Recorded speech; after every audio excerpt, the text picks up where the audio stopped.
In Irmo, not far from the Columbiana Mall, a wooden fence separates the town limits from the city of Columbia.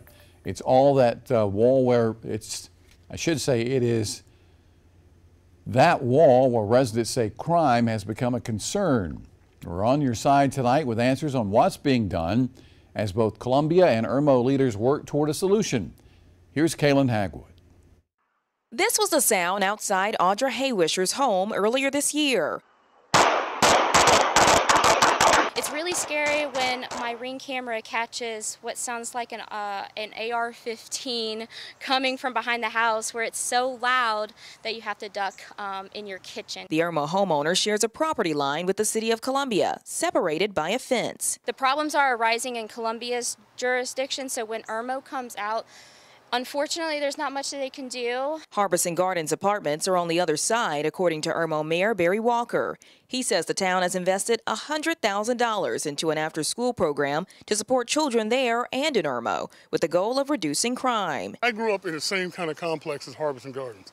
If that was a lock 'em up kind of attitude, I wouldn't be mayor of Irmo right now. The Universal Leadership and STEAM Academy received those funds from the town, helping support about 60 kids between 5 and 13. Doctors Alonzo and Rochelle Johnson lead the program. Filled with activities from taking them to Saluda Shoals Park, bowling, and academics. Martina Glover lives in Harbison Gardens and says the program has become a safe space for her two daughters. It's definitely been a concern given that the shootings happen close by in areas. The city of Columbia says it's working toward a solution, with after-school programs just part of the fix. Columbia Mayor Daniel Rickenman says they're reviewing a proposal to contribute funds to the STEAM Academy while also working toward its own crime prevention task force. Crisis teams, that means with mental health, that could be local community leaders along with law enforcement. He says they have made progress with police and city leaders visiting the complex over the past year, but it's not the only area of concern. We also, though, have had a significant amount of crime in the area with the extended stay hotels,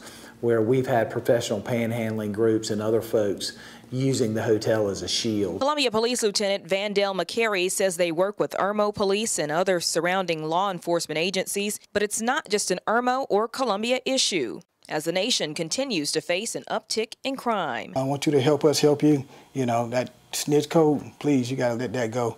Help your community. This is the only way we're going to do it. We got to remember we're in this together. Both Haywisher and Glover say they've seen some improvements, with both hoping for consistent change. Best for our neighborhood and our community here, and just want to feel safe. Kaylin Hagwood, News 19, WLTX. And Rickenman says that they're going to continue discussion on this issue at the next regularly scheduled council meeting.